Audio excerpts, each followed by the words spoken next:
Welcome, everybody. Thank you so much for joining us for another Flash Science Fiction Night at Space Cowboy Books Online. I am your host, Jean-Paul Garnier, and this evening we're going to have Flash Fiction stories from Eric Fomley, Eric Farrell, and Susan Rukeyser. We're going to start off the night with Eric Fomley. Eric Fomley is a Flash fiction enthusiast. He's the editor of Martian Magazine, a magazine of 100-word stories called Drabbles, Troopers, a magazine of military SF Flash, and Shacklebound Books, a small press that publishes Drabble and Flash fiction anthologies. His own Flash fiction has appeared in Daily Science Fiction, Flame Tree Press, and Galaxy's Edge magazine. This evening, he's going to be sharing a story with us entitled Replicas. Over to you, Eric.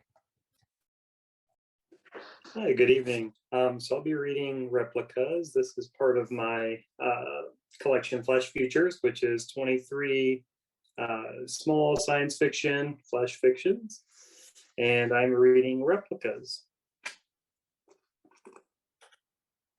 Why won't you eat dinner? Otto asks. Its electronic voice buzzes from the corner of the dining room, where its yellow eyes beam in the darkness. Aren't you hungry? Melody gives a sharp nod. She stands in the opposite corner from the bot, a stained teddy bear tucked under her arm. Her trembling fingers stroke the furry space between its ears. Then eat, Otto says. Sit with your parents and enjoy a meal with them. They want to spend time with you. Melody's parents sit at the table in the middle of the room. Her father shoves handfuls of spaghetti into his mouth, letting the sauce drip from his fingers. Her mother stares at the wall with catatonic eyes. A gentle moan tears from her throat. Otto admires its work. The clones are modified with chips that allow the bot to command their nervous systems. It can have them do anything the little girl wants. I don't want to eat with them, Melody says, her voice faint. They're scary, and they don't look like Mommy and Daddy, she sniffles. They look exactly like your parents, Otto says, in its most soothing tone. They're genetic replicas. Otto wishes the memories and experiences could be replicated too, their behavior being the child's biggest complaint. But it has told her the impossibility of this 7 times already. It wonders why the child just can't accept the gifts it has given her. I want to leave, she whispers. I want to go outside. You know that's not possible, Otto says. So why don't you sit, eat, and enjoy family time instead? You said you're hungry. The bot has Melody's mother turn and offer a crooked approximation of a smile. I don't want to spend time with them, she says. Tears drip down her cheeks. Very well, the bot says. Melody's parents stand from the table with rigid posture. They spin and march towards the basement door in the kitchen for recycling in the bot's makeshift lab. Otto isn't sure how long it will be before the city is free of the flesh-eating smog of the nanite bomb. It still detects the swirl of nanites in the air surrounding the house on its internal sensors, along with the bone matter of skeletons littering the street. Melody's parents are somewhere among them, picked clean of biological material. The bot is trying to do its best to serve their last request, to watch over Melody. Perhaps there is some error in the DNA of the replicas, some minor imperfection Otto missed that is causing the daughter to doubt the credibility. Otto will work to rectify the mistake for the next iteration. No, stop, Melody says. Wait. Otto makes the parents stop in the kitchen doorway. Melody takes a few steps towards them, looking up at her mom with red, puffy eyes. My real mommy and daddy aren't coming home, are they? No, they are not, Otto says. It has covered this before with the girl, but this time it sees a shift in her body language, like its words have found a new resonance within her. Melody nods and wraps her arms around her replacement mother's waist. She sniffs and lets go, spinning round to face Otto. I'm hungry. Maybe we can all eat together. I think your parents would like that very much, the bot says. Its tone is bright, cheery. They sit together at the table, eating spaghetti, while Melody tries to pretend like she's not alone. The end. Thank you. That was Eric Fomley with Replicas. I'll be dropping links in the chat to everyone's respective websites, so please go ahead and check those out to learn more about them. Next up, we have Susan Rukeyser. Susan Rukeyser hosts the Desert Split Open Mic, Joshua Tree, California's feminist, queer, and otherwise radical spoken word open mic. Her flash fiction appears in many wonderful places, online and in print, and was collected in Whatever Feels Like Home, published by Above Ground Press. She's had several short feminist science fiction stories adapted for the Simultaneous Times podcast, including our very last episode from August, The Two-Faced Miracle of Justice Father Win. Susan is going to be sharing a piece of flash with us entitled It Has to Be Enough. Over to you, Susan.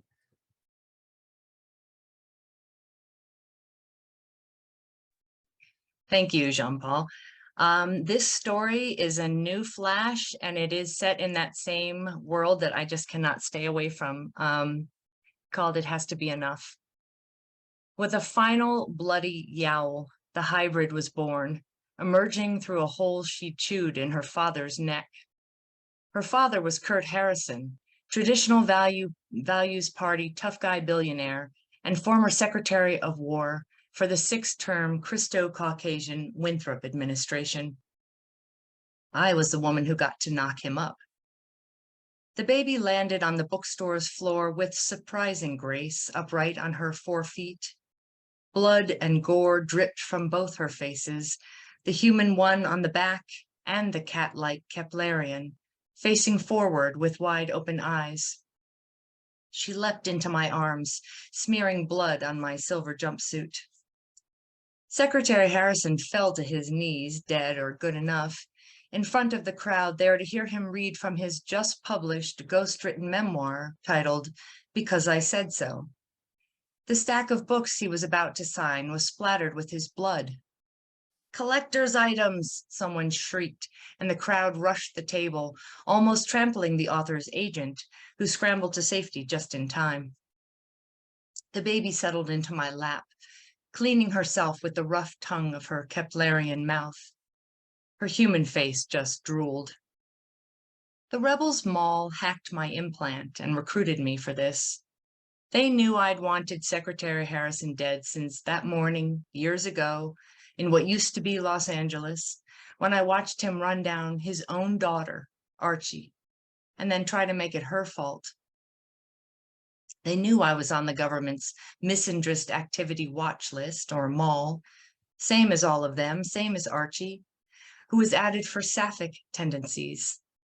I was added when I sued for sole custody of my son, despite my rapist's willingness to co-parent. That morning, Archie asked me to be brave, although 2 women kissing in public risked prison time. When I told her I could not be brave, Archie ran from me and under the wheels of her father's Humvee Real American Patriot edition.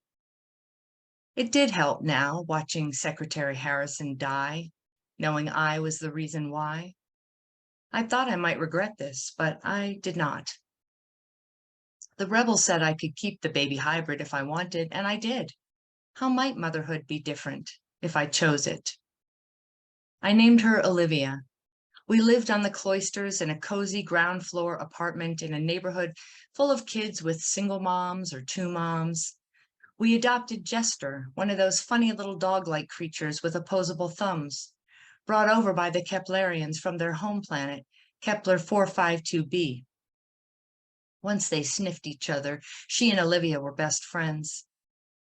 Behind us were thick woods where the elder rebels met with drums each morning at dawn. Everyone throughout the cloisters felt their drumming like a heartbeat. Our back door opened onto a communal garden. As I watered and weeded, our upstairs neighbor, an older woman named Kaylee, played her cello, windows open. Kaylee had a scar where her left ear used to be from the rebels' early days, before they learned how to deactivate the implants and just tore them out. On this particular summer morning, Olivia and I stretched out in the grass, enjoying the sun as Jester ran around plucking wildflowers to offer us as gifts. It was such a convincing sun with its warm, familiar light. Most of the time I forgot the cloisters was essentially a floating theater, an elaborate set for an immersive, nostalgic play about Earth before it turned bleak and toxic.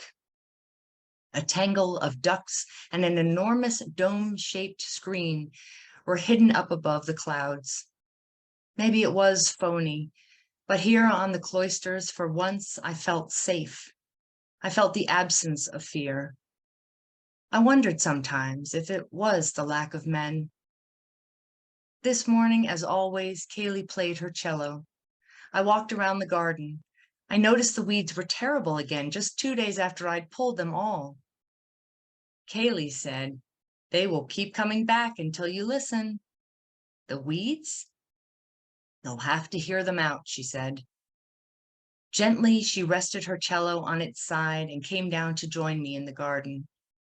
Kaylee was probably 20 years older than me, but she moved quickly. She told me she was relieved to never set foot on Earth again. "Don't you have family there?" I asked. "Yes," she said. She pulled a jar from the pocket of her silver jumpsuit. "Chew 3 of these. They're seeds from those flowering vines the Keplerians plant along the riverbanks. Have you seen them? Little flowers, red, yellow, and blue. The pods are like hard plastic, tough to open, but the seeds are worth it. You will be happy." "I don't remember happy," I said. I chewed the seeds, which tasted faintly of mint. I said, "Do you believe in ghosts?" "I'm going to play us more Bach," said Kaylee. "Leave those weeds alone." The cello's deep velvety tones slipped through our 2 apartments, the garden, my mind. I did believe in ghosts.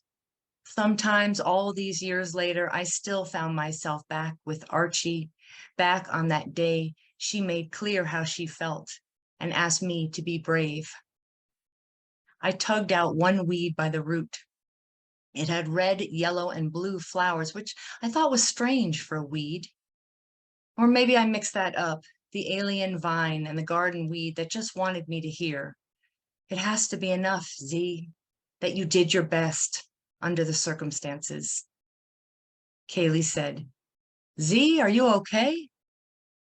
"You said I would be happy." "I did not say when." Kaylee resumed playing her cello. Olivia stirred and crawled up onto my chest. She was a warm, solid weight. She only needed what I could give. She turned her feline, Keplerian face toward what passed for the sun. As usual, her human face drooled. Thanks. That's it. The end. Thank you. That was Susan Rukeyser with "It Has to Be Enough." Next up, we have Eric Farrell. Eric Farrell lives in Long Beach, California, where he works as a beer vendor by day and a speculative fiction author by night. His writing credits stem from a career in journalism, where he reported for a host of local and metro newspapers in the greater Los Angeles area. He posts on Twitter at Stygian Space and has recent fiction in Simultaneous Times podcast, Heaven Spec, and Etheria. I'm going to hand it over to Eric for his story entitled Little Joy. All right, so this is Little Joy. It first came out in the Flash in a Flash newsletter about a week ago now, so this is a fresh one. Angie turns the wheel, spotting the nearest exit sign. Kingston Collection, it reads, as she veers her chitinous car off the highway. "Some fucking crock you've dropped us into, Ange," Alan spouts off, glancing around. Indeed it is. The old shopping mall is a stalwart reminder of days gone by, when the wasted space of retail met the cavalier disposition of each shopper willing to buy the world. Now, face-to-face retail is a thing of the past. All goods are shipped direct to consumer, and that's that. They stare at the facade. The only activity they could spot in the otherwise abandoned space is off to one wing of the building, the red bullseye logo. Ange and Alan remember when places like these were just targets that you could walk into. They remember the smell of new clothing and candles, the buzzing commotion lingering in the air like sweet dew, the individuals all winding maze-like through the store, crisscrossing their paths, bonding with each shallow breath. The shrill beep of a horn blares from behind Angie, who has stopped the car near the mouth of the great parking lot. An angry scowl from the passerby in a tiny hatchback emblazoned by the same bullseye. They head to a particular numbered dock for their next delivery. A constant flow of inbound and outbound traffic buzzes, just the faintest whiff of a human touch braided within all that automation. She scans the other end of the building. The ghostly letters of a department store appear in the stucco, the actual sign long since removed. Angie remembers shopping in places like this for clothes, her mom always losing track of her. She'd burrow herself in one of the circular clothing racks, completely hidden amongst the furrowed jackets and blouses. Her mom would always find her via echolocation, listening for the giggling garment display. Maybe try that entrance over there, Alan says, pointing to the center of the mall. There are a few random cars parked in the lot. Place must make a good spot for a bathroom break. On the way in, they pass by a gaunt man in a floral patterned vinyl raincoat and emerald Stetson. His eyes are distant, a hyper-focused rapid eye movement indicating that he's deep in augmented reality. Alan half considers waving a hand in front of the man's face on the way into the abandoned mall, but decides against an all too likely altercation. Damn, you're right, Angie says, opening the door for Alan to see inside. Fucking crock. A sickly green light shows the way through the abandoned Kingston collection. Is that a hot dog on a stick? Alan hollers, beelining towards the old food court. The Spartan white subway tile facade, the peppy colors of the old company logo leaving stains behind, red like blood. He remembers the virginal conversations shared in a food court much like this. The innocence of youth, a feather in his cap. Now life is seamless and banal, and the thought of learning about someone by asking them face-to-face questions terrifies Alan. Come on, babe, Angie spurs on. Bathrooms are this way. Past the, oh shit, is that an old Claire's? The pink trim of the storefront gives the 90s era cosmetic parlor away. Angie can almost see her 14-year-old self, back when her mom had taken her to get her ears done. The fuchsia encased piercing gun against her skull, her mother's hand in hers. Angie hears her childhood giggle in her head, the echo playing back that defining moment after the immediate puncture. Much like her memories as a kid hiding in the clothing racks, the giggles haunt her, the ephemeral joy withdrawing into the dark. Alan senses she's having a moment. He holds vigil in the crepuscular main atrium, the thick suit of life reducing the skylight to bleak darkness. This mall was meager to begin with, single story, just one big C shape, culminating in the rebranded Target at one end and the former department store at the other. They start walking towards the empty end, endlessly distracted by the forsaken storefronts of their former lives. They could almost hear the screamo music blaring out of the old Spencer's.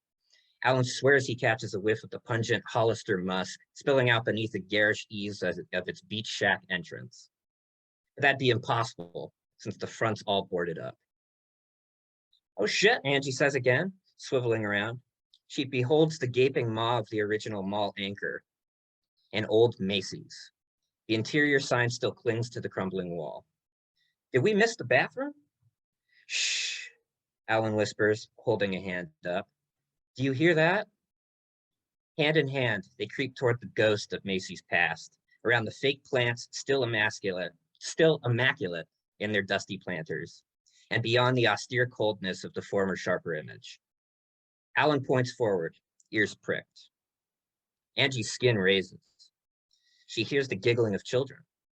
Hazarding a few steps into the din of the apartment store, she glances past the empty jewel display cases to the once wide open field of clothes and freezes. The dead stock left behind hangs heavily on a pair of circular garment racks, just a few feet from the entrance. Two voices giggle, and she screams. Little joy monsters hover toward them, giggling louder and louder. One of them, two of them, here they come. The old couple turn and run, but they're not fast enough. The racks, spinning like tops, consume their prey. Resume route, the stoic onboard voice of their car asks. Angie blinks twice, and they continue their road trip. Neither she nor Alan will remember their encounter at the Kingston Collection.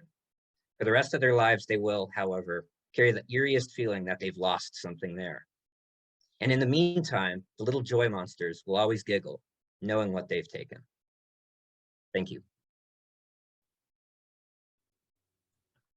Thank you so much. That was Eric Farrell with Little Joy. Before that, you heard Susan Rukeyser with It Has to Be Enough.